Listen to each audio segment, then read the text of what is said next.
one thing in your life that is great that came as a result of being comfortable. Most of us aren't defeated in one decisive battle. We are defeated one tiny, seemingly insignificant surrender at a time that chips away at who we should really be.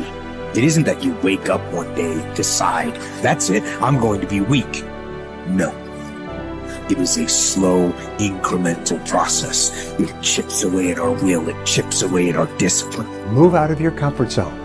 It's the courage to move into your zone of discomfort where you feel awkward and clumsy and sometimes alone. The comfort zone is one of the greatest enemies of human potential and of your potential. The people that are really successful, they're not looking for comfort. They're looking for excitement. They're looking for potential. Give up this old idea, I just want to be comfortable. Quit lying to yourself. You know you seek more than comfort. So understand that when you're trying to avoid the pain, when you're trying to avoid the struggle, when you're trying to avoid the hard things in life, you are actively choosing to be average. Start putting some pressure on. Put some pressure on yourself. Get out here and get about it. Once you figure out that you're in a race amongst billions of people that live in this world, you're in a race by yourself. You have a purpose, and it's your purpose, not everybody else's purpose. It is your purpose and only your purpose, and it's your race.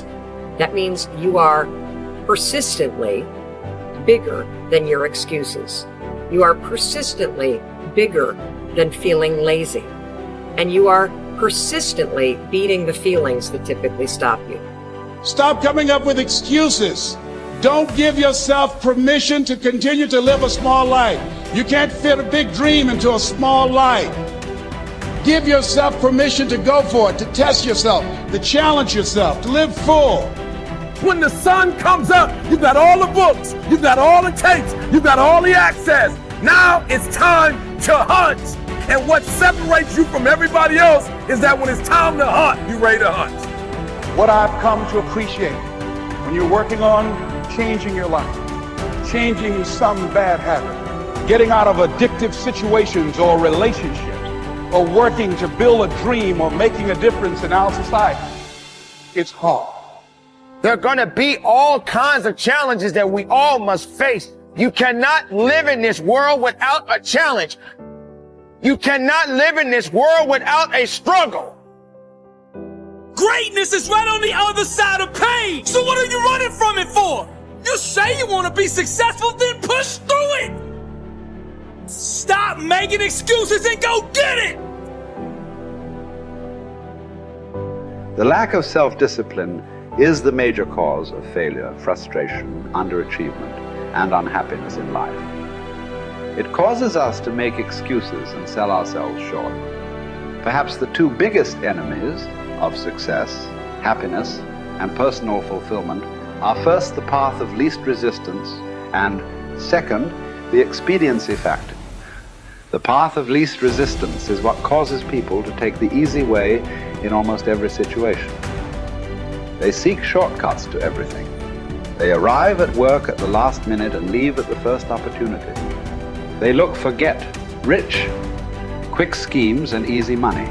Over time, they develop the habit of always seeking an easier, faster way to get the things they want, rather than doing what is hard but necessary to achieve real success. The expediency factor, which is an extension of the law of least resistance, is even worse when leading people to failure and underachievement. This principle says people invariably seek the fastest and easiest way to get the things they want, right now, with little or no concern for the long-term consequences of their behavior. In other words, most people do what is expedient, what is fun and easy, rather than what is necessary for success. Every day, and every minute of every day, there is a battle going on inside of you between doing what is right, hard, and necessary, like the angel on one shoulder, or doing what is fun, easy, and of little or no value, like the devil on your other shoulder. Every minute of every day, you must fight and win this battle with the expediency factor and resist the pull of the path of least resistance if you truly desire to become everything you are capable of becoming. And then when you see people take on more responsibility and decide that they're going to aim up and confront their suffering honestly and forthrightly, that their lives get better and the lives of people around them get better too. And so that's very strange as well, because it also means that the pathway to less suffering is through suffering, right? And that would be hopeful if the world was constituted that way. It's like, well, there's suffering. How do you make it worse? Run away.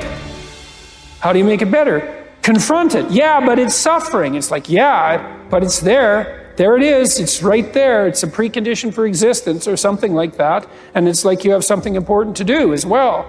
And you confront it, and that's the pathway to transcending it.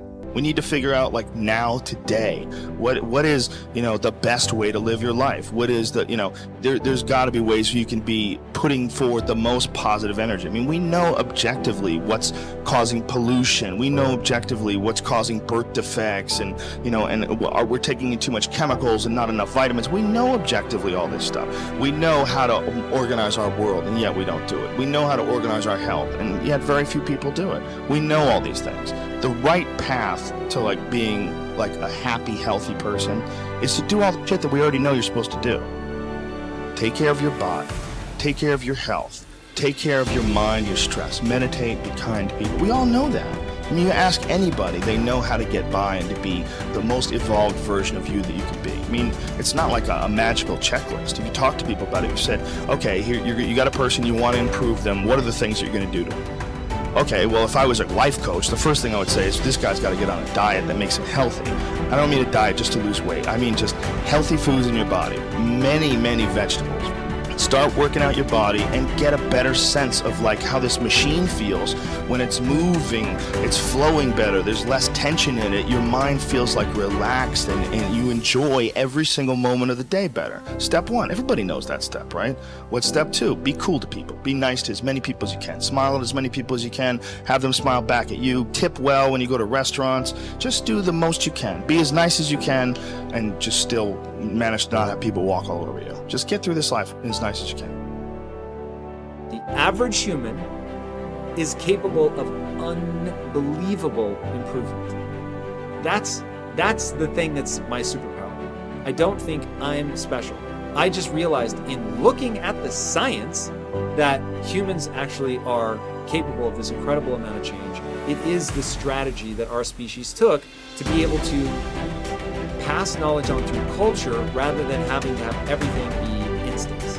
And in having that layer where we can drink in the culture and read books and learn from other people, and even now we're all learning from things that people thought thousands of years ago and wrote down. It's insane. It travels through to you, and all of that wisdom stored in culture, so that as your parents are teaching you things, they're actually encapsulating a ton of the wisdom that is endured, whether it's endured from religion or books or whatever. You're bathed in a culture that is giving you all of this incredible information. And so recognizing how powerful and potent that is incredibly meaningful. But you have to understand that you have to allow yourself to believe that you can learn from that culture in the same way that everybody else can. And that's what you're designed to do. Now, for me, that completely gave me the confidence, and I put confidence in air quotes because it's not like I believe something specific about myself. I just believed that the human animal is capable of this extraordinary change. And so now I just needed to point myself in that direction. Now, this is the key.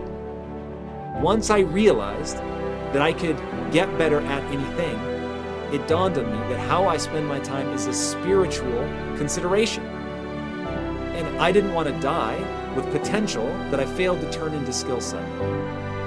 That to me, that speaks to me. How much of my potential can I actually turn into skill set and get good at this stuff and push and grow and improve? That to me is just this incredibly intoxicating thing. So for me, the discipline, the confidence, all of that comes from recognizing the human animal. Nothing special about me. The human animal is capable of extraordinary change. I'm going to have to put time and energy into doing it, but I'm capable of getting this change. Therefore, I can do anything I set my mind to. Therefore, it really matters what I choose to spend my time on. Therefore, I want to put structure and discipline in my life so that I can move forward on things that excite me, that matter to me, because I really can have this big crazy dream that I'm thinking of. So my discipline is really born of my desire to have that thing, coupled with my belief that I can actually get there. Desire and belief. Get those two things right, and the discipline will take care of itself.